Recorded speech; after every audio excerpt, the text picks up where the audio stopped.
एक तरफ प्रयागराज के माघ मेले में श्रद्धालुओं का सैलाब है, आस्था की डुबकी है। इन सब के बीच में सियासी सवाल है। सवाल शंकराचार्य अविमुक्तेश्वरानंद को लेकर। वो बवाल जो 18 जनवरी को शुरू हुआ वो अब तक थमा नहीं है। इन सब के बीच में अविमुक्तेश्वरानंद लगातार शिविर के बाहर डटे हुए हैं। लगातार वो इस मांग पर अड़े हुए हैं कि अधिकारी उनसे माफी मांगे।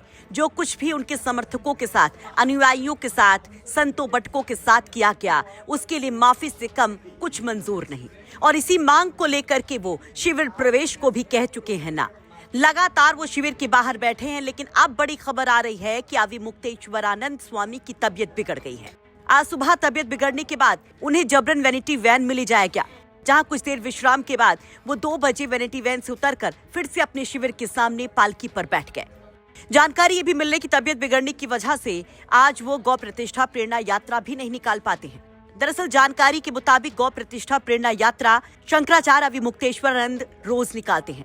रोज वो संतों, महंतों और आम लोगों के बीच जाकर के गौ रक्षा का संकल्प दिलवाते हैं, लेकिन तबीयत बिगड़ने की वजह से आज ये संभव नहीं हो पाया।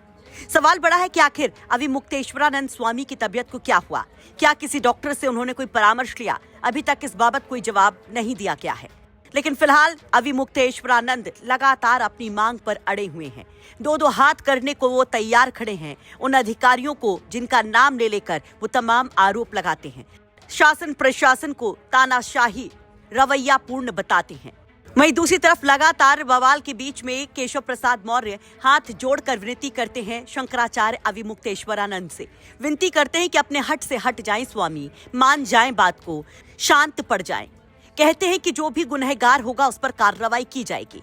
लेकिन सवाल इसके साथ ही खड़ा हो जाता कि क्या केशव प्रसाद मौर्य ये करवा पाएंगे, क्योंकि लगातार यहाँ पर प्रशासनिक अधिकारी एक के बाद एक एक्शन लेते दिखाई दे रहे हैं। वो कहीं पर भी बैकफुट पर नजर नहीं आते। वहीं केशव प्रसाद मौर्य के बयान के बाद चर्चा ये भी है कि ये केशव प्रसाद मौर्य का खुद का स्टेटमेंट है, खुद की उनकी ये भावना है, या फिर ये एक डैमेज कंट्रोल की कोशिश भी है। क्योंकि लगातार शंकराचार्य अविमुक्तेश्वरानंद के मुद्दे को लेकर विपक्षी हमलावर हैं।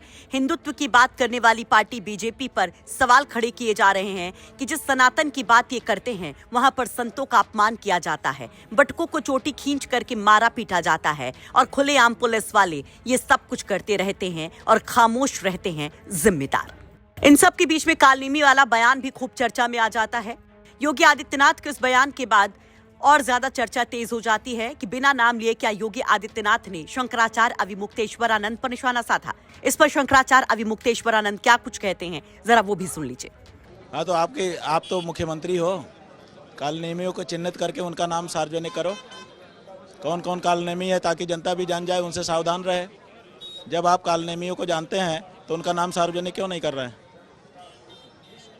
तत्काल सार्वजनिक करें ताकि जनता जाने कि कौन कालनेमी है और क्यों है।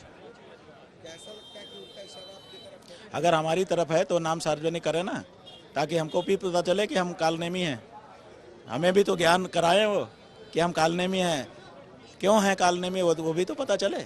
आपको बता दें कि पूरा विवाद शुरू हुआ था 18 जनवरी को मौनी अमावस्या के स्नान के दौरान, जब शंकराचार्य अविमुक्तेश्वरानंद अपने अनुयायियों के साथ पालकी पर सवार होकर के स्नान के लिए जा रहे थे। इस दौरान पालटून पुल 2 पर पुलिस ने उनको रोका।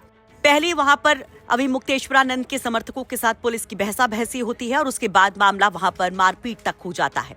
कई गंभीर आरोप पुलिस प्रशासन पर लगते हैं, लेकिन पुलिस का कहना होता है कि दरअसल वहां पर श्रद्धालुओं की भीड़ को देखते हुए महाराज से पैदल संगमनोस तक जाने के लिए कहा गया था, और इसी दौरान उनके समर्थक उग्र हो गए थे। फिलहाल शंकराचार्य अविमुक्तेश्वरानंद की तबीयत कैसी रहती है, क्या कुछ उस पर अपडेट है, यूपी तक आपको जरूर बताएगा। प्रयागराज से पंकज श्रीवास्तव की रिपोर्ट, यूपी तक।